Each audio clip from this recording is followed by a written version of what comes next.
अस्सलामुअलैकुम my YouTube family, कैसे हैं आप सब लोग। आप सब लोगों को वेलकम टू किचन एक्सप्लोरर। और आज मैं आप लोगों को बताने जा रही हूँ दाल गोश्त, मटन का दाल गोश्त, वो भी अपने स्टाइल में। बहुत ही ज़बरदस्त रेसिपी है और बहुत ही इजी है, झटपट बनने वाली। सबसे पहले मैंने ले लिया है 1 kg मीट लिया है मैंने मटन का, और इसे अच्छे से वॉश कर दिया है। एक बार हम और वॉश कर लेंगे इसे। मैंने ले लिया है मेजरिंग हाफ कप अरहर की दाल, इसे भी साफ़ करके थोड़ी देर के लिए भिगो दिया है, 10-15 मिनट इसे भिगोया है। और मेजरिंग 1 कप मैंने लिया है चने की दाल, इसे हाफ़ एन आवर के लिए सोक कीजिएगा। अच्छे से वॉश करके हाफ़ एन आवर के लिए सोक कर दिया है। सोक करने से ये होता है कि दाल बड़ी ही कोई मुलायम सी बनती है, इसमें एक चिकनापन बड़ा अच्छा सा आ जाता है। अच्छा, बाकी कुछ यूँ है कि ये मेरा सेटअप थोड़ा सा चेंज है, ये पहले आएगा। अच्छा जी, मैंने ले लिया है एक मीडियम साइज़ का टोमेटो, इसे स्लाइस कर लिया है। 4 ग्रीन चिलीज़ पील कर लीजिएगा। 4 ग्रीन चिलीज़ इसे बारीक बारीक कट कर दिया है। मीडियम साइज़ का अनियन है, इसे भी स्लाइस में कट कर दिया है। 1.5 टीस्पून मैंने सॉल्ट लिया है भरकर। 1 टीस्पून भर के मैंने लिया है ज़ीरा। 1 टीस्पून भर के मैंने लिया है रेड चिली पाउडर। 1 टीस्पून हल्दी। 1.5 tablespoon fresh ginger garlic paste. 4 sticks लिए थे मैंने करी पत्ता के। 4 लौंग लिए हैं। 8-10 काली मिर्च ली है। 1 मैंने सिनेमन स्टिक लिया है और 1 मैंने बड़ी इलायची ली है। इतनी सिंपल है कि मैं आपको क्या बताऊं रेसिपी, वो मैं आपको ये सारी चीज़ें हम एक साथ प्रेशर कुकर में डाल देंगे। अभी हमें अनियन को भी फ्राई नहीं करना है। अनियन इसलिए मैं इसमें इस तरह कच्चा डालूँगी कि इससे भी हमारा जो दाल गोश्त है ना, वो बहुत ही सॉफ्ट और मतलब एक क्रीमी फॉर्म पे बनता है। आप ज़रूर ट्राई कीजिएगा। अच्छा, जब हमारा एक दाल वगैरह अच्छे से कुक हो जाएगी, इसके बाद हमें क्या यूज़ करना होगा। इमली मैंने ले लिया है 1 टेबलस्पून, सीड्स के साथ ही लेंगे, सीड्स नहीं डिस्कार्ड कीजिएगा। 1 टेबलस्पून के करीब मैंने लिया है रोस्टेड और कुटा हुआ धनिया। 1 टीस्पून चिली फ्लेक्स लिए हैं मैंने। 1 मीडियम साइज़ का अनियन लिया है, इसे स्लाइसेस में कट कर लिया है। 1 टीस्पून गरम मसाला पाउडर, होममेड है मेरा। और 1 दरमियाने साइज़ की हम लौकी लेंगे। अभी मैंने इसे नहीं पील किया क्योंकि अभी टाइम है। मैं उसी वक्त पील करके इसे क्यूब्स की फॉर्म में कट कर दूंगी। इस तरह का क्यूब करेंगे, मैं आपको शो करूंगी कि जल्दी कुक हो जाएगा। और ऑयल हमें चाहिए होगा। तो बस अभी मैं एक बार मीट को और वॉश कर लूँ, फिर हम प्रेशर कुकर की तरफ चलते हैं। प्रेशर कुकर ले लिया मैंने, इसमें मैं डाल रही हूँ, स्टोव ऑन कर दिया है। 1.5 गिलास के करीब पानी डाल दिया है हमने। इसमें हम डाल देंगे जो हमने सोखी हुई दाल है, बहुत ही सिंपल सोखी हुई दाल डाल दी हमने। अरहर की दाल भी डाल देते हैं हम।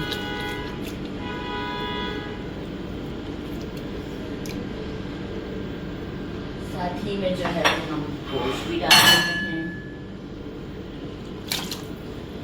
और हम जो पहला सेटअप मैंने आपको दिखाया था हमारा ये वाला, ये हम इसमें डाल देते हैं सारा।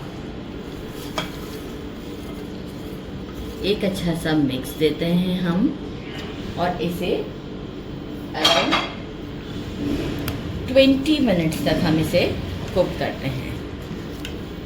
एक अच्छा मिक्स दे देते हैं और फिर लिड लगाकर 20 मिनट्स के लिए हम इसे कुक करेंगे। तो इसमें ये होगा कि हमारी दाल भी अच्छे से सॉफ्ट हो जाएगी। और अभी देखिए, मैंने ऑयल भी अभी नहीं डाला है। अब हम जब डालेंगे ऑयल, उस वक्त हम आपको बताएंगे। अभी तो जस्ट हमने एक बॉयल गोश्त को और दाल को देना है विद स्पाइसेस। इसके बाद हम थोड़ा बहुत इसे भूनेंगे। इसमें कोई बहुत ज़्यादा भूनना भी नहीं होता है। फ्लेम को हम मीडियम रखेंगे और अभी हम लगा देते हैं लिड। और आपसे मिलते हैं आफ्टर 20 मिनट्स के बाद। आफ्टर 20 मिनट्स के बाद सारा पानी ड्राई हो चुका है, दाल मेरी अच्छे से गल चुकी है। अब मैं क्या करूँगी, इसी स्टोव पर मैंने एक दूसरी पतीली ले ली है। इसमें मैंने क्या किया है, मेजरिंग हाफ कप से थोड़ा सा ज़्यादा ऑयल डाला है। इसमें मैं ये सारा जो हमने गोश्त और दाल रेडी किया हुआ है, ये हम इसमें डालते हैं। अच्छा, कोई इसमें ऐसा लहसुन अदरक जो है जो हमने पेस्ट डाला उसका कोई कच्चेपन का स्मेल नहीं आ रहा है। अल्हम्दुलिल्लाह ये मैं इस तरीके से बनाती रहती हूँ, बड़ी ही टेस्टी सी होती है। फिर भी सेफ्टी पर्पस हम थोड़ा सा इसे भूनेंगे। अभी फ्लेम को थोड़ा सा हम मीडियम पर ले आते हैं और इसे अच्छे से हम भूनते हैं कुछ स्पाइसेस डालकर।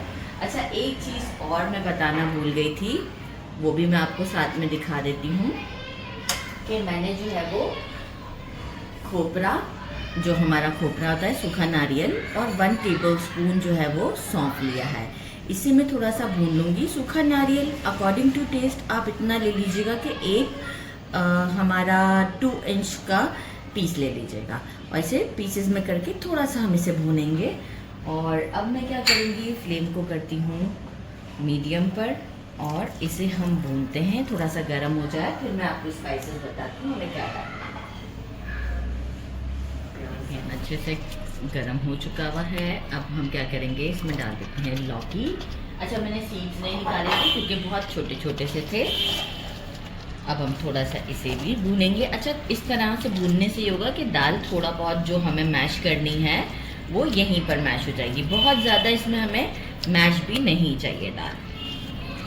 साथ ही में हम क्या करेंगे, जो हमारी इमली है वो भी हम डाल देंगे, गरम मसाला भी डाल देंगे, सूखा धनिया भी डाल देते हैं और कुटी हुई लाल मिर्च भी।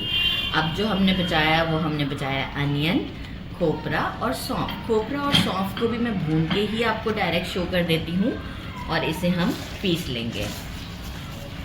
इसके बाद एंड में हम कोरिएंडर डालेंगे। अभी हमारा काम यहाँ ख़त्म नहीं हुआ है, हम इसे थोड़ा सा मिक्स करते हैं, भूनते हैं फॉर 3 to 4 मिनट। इसके बाद हम इसमें 2 ग्लास वाटर ऐड करके इसे पकने के लिए छोड़ देंगे ताकि हमारी लौकी भी अच्छे से कुक हो जाए। 3 मिनट्स हो चुके हैं इसे भूनते हुए। अब हम इसमें 2 ग्लास वाटर ऐड करेंगे। अभी तो एक ही डाला है मैंने। एक अच्छा सा मिक्स देते हैं। अच्छा, अगर जितनी हमें कंसिस्टेंसी रखनी है और हम चाहते हैं कि लौकी अच्छे से कुक हो जाए सॉफ्ट, तो देखिए मैं ये पहले इसीलिए स्टर करके चेक कर रही हूँ कि मैं एक और गिलास पानी डालूँगी। मतलब अगर 2.5 गिलास की भी ज़रूरत पड़ी तो मैं 2.5 गिलास पानी डालूँगी ताकि मेरी लौकी भी बिल्कुल सॉफ्ट सी हो जाए और एक अच्छी कंसिस्टेंसी पर भी हो मेरी दाल। बस 2 ग्लास गुड इनफ है, आराम से हो जाएगा। फ्लेम को हम मीडियम से थोड़ा सा स्लो रखेंगे और मैंने क्या किया है, लिड लगा देंगे हम इसके ऊपर। ये मैंने भून लिया है, आप देख सकते हैं खोपरे के ऊपर थोड़ा सा गोल्डन शेड आ चुका हुआ है। मैं इसे बारीक बारीक पीस लेती हूँ बेस्ट फ्रेंड में और फिर हम ये भी इसमें डाल देंगे। 10 मिनट हुए हैं मीडियम फ्लेम पर। ये देखिए हमारी लौकी भी अच्छे से गल चुकी है। ये देखिए टूट गई आसानी से। अब जो है वो ये जो खोपरा और सौंफ था इसका मैंने पाउडर कर लिया है। इसे हम मिक्स करते हैं इसमें अच्छी तरीके से और हम साथ में डाल देते हैं, मैंने कोरिएंडर काट के रखा है वो, और इसे हम साइड पर कर देते हैं। अच्छा, कंसिस्टेंसी मुझे इतनी ही रखनी है क्योंकि मैं इसे काउंटर पर लाऊंगी तो भी ये थोड़ी सी थिक हो जाएगी। अभी यहाँ हमारा काम ख़त्म नहीं हुआ है, प्याज का तड़का देना बाकी है। तो मैं यहाँ पे इसे स्टोव से हटा दूँगी, लिड लगा दूँगी और एक हम प्याज का तड़का दे देते हैं। मैंने जो अनियन काट के रखे थे वो, और उसमें मैंने डाल दिया है बस थोड़ा सा ऑयल कि हमें एक खुशबू सी देनी है। तो अब मैं इसे फ्राई करती हूँ। जैसे ही गोल्डन ब्राउन हो जाएगा मैं अपने इसमें इसका तड़का लगा दूँगी दाल में और फिर हम आपको मिलते हैं डिश आउट पर। मैंने इसे डिश आउट कर दिया है। तड़का लगाने के बाद दाल की लुक ही चेंज हो गई थी। मैंने साथ में राइस बना लिए हैं, थोड़ा सा ऐसे रफली सैलेड अनियन का बना लिया था और मैं आपको यहाँ दिखाऊंगी कितने अच्छे से हमारा जो है वो गोश्त कुक है। मैं आपको ऐसे दिखाती हूँ, ये देखें। एक तो गरम बहुत होता है, ये देखें बिल्कुल कुकड है और जो है वो लौकी भी हमारी बिल्कुल परफेक्ट कुक है। अब हम इसे ट्राई करते हैं, इसी में ही ट्राई कर लेती हूँ। बिस्मिल्लाहिर्रहमानिर्रहीम। बिस्मिल्लाहिर्रहमानिर्रहीम। बहुत ज़्यादा टेस्टी है। सौंफ का और खोपरे का फ्लेवर भी बहुत अच्छा आ रहा है।